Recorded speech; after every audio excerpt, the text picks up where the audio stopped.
Agora sim, aqui para Goiânia, Rafael, depois desse resultado, você já fez uma pré-análise. O Vila teve um segundo tempo de imposição, poderia até ter diminuído o placar. O Vila do segundo tempo tem condição de reverter esse resultado no Serra Dourada? Falei antes, né? 2-0 numa série de mata-mata, com certeza ele é reversível. Claro que a gente tem que lembrar que do outro lado tem um grande clube do Brasil, né? Mas assim, eu como técnico do Vila e comandante do processo dos atletas, tenho que dizer que sim. E a gente vai sim, na semana do Cruzeiro, a gente vai continuar trabalhando agora com foco total no Brasileiro. A gente precisa, a partir de agora, já virar a chave e voltar para o Brasileiro, que a gente tem 2 jogos importantes fora de casa, o primeiro contra o Atlético, e a gente quer pontuar fora de casa, porque a gente tem as nossas metas a serem batidas. O jogo de hoje foi o que eu falei, o primeiro tempo muito abaixo, fiquei incomodado, a nossa equipe não foi de longe o que é o Vila Nova, e poderia dizer que foi só em termos de jogar, mas não. A nossa equipe perdeu o duelo, a gente não está acostumado a perder duelo, a gente geralmente é um time que compete muito bem, a gente não conseguiu encaixar muito a marcação, mas assim, acontece, um adversário de muita qualidade do outro lado. Fico feliz pelo segundo tempo, que bom que vocês também analisaram isso e viram. Acho que também partiu dos atletas que entraram muito bem, a gente conseguiu ter mais velocidade. Infelizmente o Todinho saiu porque ele sentiu, né? O Todinho estava fazendo uma boa partida, mas o Paiva e o Gabriel entraram bem, deram um ritmo maior para a nossa equipe.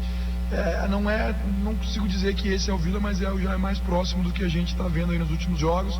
Um time que consegue ter o controle, que consegue ter a bola no campo adversário, que consegue finalizar. Tivemos oportunidades ali em chutes de fora da área, várias situações do Paiva ingressando também no terço final, finalização do Paiva da entrada da área. Então é isso que a gente espera, agora é focar no Brasileiro, voltar o nível de atuação que a gente estava tendo, e aí quando a gente tiver esse jogo da volta, como eu disse para os atletas agora ali, não está nada perdido. A gente vai ter que se reorganizar para a Copa do Brasil e tentar fazer um grande jogo para tentar reverter esse resultado. Ô Lacerda, Roberto Baroni, o Rádio Difusora Goiânia, como você não é de passar pano, teve alguns jogadores individuais que parece que sentiram, né? Aqui o caso o Chapo, por exemplo, né? Levou um corte do atacante do Cruzeiro, e aonde ele ficou sentado ali no chão. Por que isso aconteceu? Que alguns jogadores individuais sentiram a pressão? Não, Roberto, assim, cara, a responsabilidade ela é sempre minha. E eu sou um cara que pode ser que vão me criticar por isso, vai ser o mais cobrado, o mais vaiado, mas a responsabilidade se algum atleta não vai bem, ela é minha. Porque sou eu que escalo, sou eu que tomo as decisões. Eu não gosto de falar individualmente quando o atleta não vai bem, acho que isso aí a gente trata internamente. Prefiro vir aqui sempre elogiar.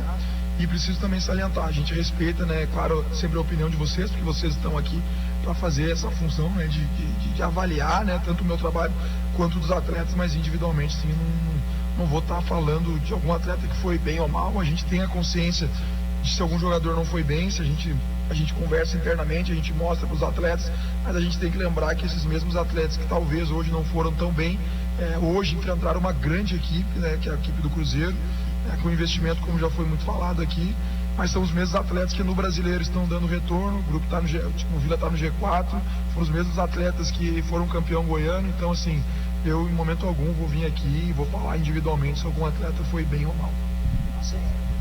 Voltando, já que você falou do Campeonato Goiano também o Vila Nova vinha perdendo também de 2-0, no jogo de volta conseguiu aí reverter o placar. Então, é um incentivo a mais para você do Vila Nova acreditar revertendo nesse placar diante do Cruzeiro no Serra Dourada? Com certeza. E muitas pessoas vão dizer, mas o Anápolis mas assim, foi uma situação que a gente tem que acreditar, né? Eu costumo dizer muito para os atletas, a gente tem que chamar coisa boa. Eu sou um cara que confio muito nisso, a lei da atração. Se a gente começar aqui a dizer que já está perdido, imagina que moral eu vou ter para os meus atletas, com o próprio torcedor, que eu disse para os atletas antes do jogo. A gente ia enfrentar uma grande equipe, mas o Vila também é uma grande equipe.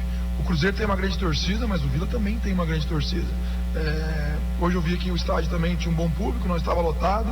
Acredito que lá em Goiânia a gente vai ter um bom público, o torcedor do Vila é apaixonado. E assim, prometer que a gente vai classificar, não posso prometer. Agora que eu prometo que o time vai lutar muito, que a gente vai competir muito, que a gente vai se entregar ao máximo para tentar reverter, assim como a gente reverteu na final. E a gente pede um voto de confiança para o torcedor.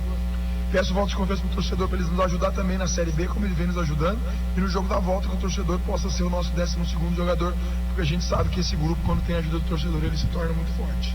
Lacerda, ainda falando um pouquinho do jogo, sua análise, sua avaliação, por que a gente viu um Vila tão espaçado no primeiro tempo, dando tanto espaço para o Cruzeiro criar jogadas, construir, E que uma característica que a gente sempre fala da solidez defensiva do Vila. A gente viu um Vila muito espaçado e como foi a conversa no vestiário para corrigir isso, o Vila mudar de postura também para a etapa final. Não, espaçado eu não achei.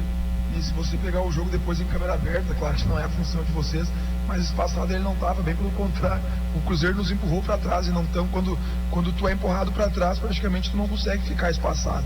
Volto a te dizer, a derrota ela passou pelas perdas de duelos, por a gente não conseguir sustentar a bola, coisas que a gente até comentou com os atletas. Quando a gente joga contra uma equipe da grandeza do Cruzeiro, a tua margem de erro ela tem que ser muito pequena. Então assim, eu entendo, de certa forma, talvez não é a palavra certa, não é espaçado, porque eu digo que quando tu é empurrado para trás, dificilmente tu fica espaçado. Espaçado tu fica no momento como a gente ficou em alguns momentos no segundo tempo, que a gente tentou, em algumas pressões altas, a gente tentou pressionar alto, o Arilson errou um bote ali por dentro, aí a gente ficou espaçado no segundo tempo. Mas no primeiro foi mais questões de duelo que a gente não ganhou, situações que nós estávamos no controle da bola e a gente entregou para o adversário. Então essas questões que me incomodam e que a gente vai ter que trabalhar, a gente vai ter que melhorar. Nós temos uma equipe experiente, uma equipe madura, né, que vai ter que agora virar a chave, pensar na Série B e quando a gente for enfrentar o Cruzeiro na volta, fazer de tudo para a gente tentar reverter esse resultado. Falando um pouco sobre a diferença do primeiro tempo, como que foi o papo no intervalo e como foi a conversa também com o Vinícius Paiva e o Gabriel Silva, que melhoraram bastante o time do Vila Nova no setor ofensivo? Basicamente o que eu tô falando para vocês, assim, que eu achei o nosso primeiro tempo meio que irreconhecível. Até a pergunta do colega aqui, a tua pergunta que tu mesmo citaste, né, que da solidez defensiva, e eu fiquei incomodado até com a questão defensiva. A gente não conseguiu jogar, a gente não conseguiu propor o jogo, a gente não conseguiu nem ser sólido defensivamente. Foi o primeiro tempo talvez o mais abaixo da nossa equipe. Aí tu pode dizer assim, foi muito abaixo, mas do outro lado talvez não, né? O melhor adversário que a gente já enfrentou até o momento, no ano, o Cruzeiro, talvez uma das melhores apresentações do Cruzeiro no ano. Hoje deu tudo certo pro Cruzeiro. Mas aí no segundo tempo a gente teve uma conversa no intervalo, a gente mostrou o que estava dando de errado para os atletas, mostramos, conversamos, e as trocas também que surtiram efeito, né? A gente conseguiu ter jogadores mais rápidos, a gente conseguiu acertar as transições, a bola conseguiu entrar no nosso pivô de dentro, que era tanto o Igor Henrique, depois com o Diego Torres, para daí sim acionar esses caras de velocidade. Mas assim, aquilo que eu digo, teve um dia que eu comentei que os caras que entraram não entraram tão bem, agora não me lembro se foi contra o Botafogo ou contra Chapecoense, é isso que a gente busca, né? O pessoal que entra para mudar o jogo. Então assim, não só eles, né? Depois entrou o Diego, enfim, Paulinho entrou bem na partida também, o Inocêncio entrou mais no final, pouco, não conseguiu, foi pouco tempo, mas assim, o Paulinho também conseguiu dar uma solidez melhor ali. Depois da entrada do Paulinho a gente não sofreu tanto por dentro. Naquele final de jogo ali, confesso que talvez não tomar o terceiro gol seria importante, porque se toma o terceiro aí sim fica muito difícil. Eu acho que 2-0 é um placar que a gente pode sonhar, mas não só sonhar, né? Trabalhar pra gente tentar reverter lá em Goiânia. Tem uma situação que é até importante, porque o Vila joga o meio-campo com... O Vila joga com o meio-campo com o Arilson, o Giamota, e joga também com o Diego Torres, né? Contra a Chapecoense foi esse meio-campo. E foi um meio-campo muito forte do Vila. Hoje você, por conta da lesão do Giamota, você é obrigado a fazer uma alteração, uma mudança na estrutura, colocando um segundo volante que foi o João Vieira. Essa mudança de estrutura, jogando com dois volantes e só o Igor Henrique, ela te agradou ou você percebeu? Você tem essa convicção agora que o Vila vai render mais no meio-campo com dois meios? A pergunta é muito boa. Vou responder. A pergunta é muito boa porque assim, se o Jean tivesse em condições, o Jean teria jogado. Nós teríamos jogado com um volante apenas.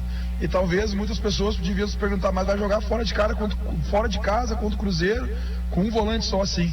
Se o Jean tivesse condição, nós teríamos jogado com um volante, porque eu entendo que muitas vezes a melhor forma de marcar o adversário é tu ter a bola, e o Jean é um meia que está jogando como volante, mas já jogou muito tempo.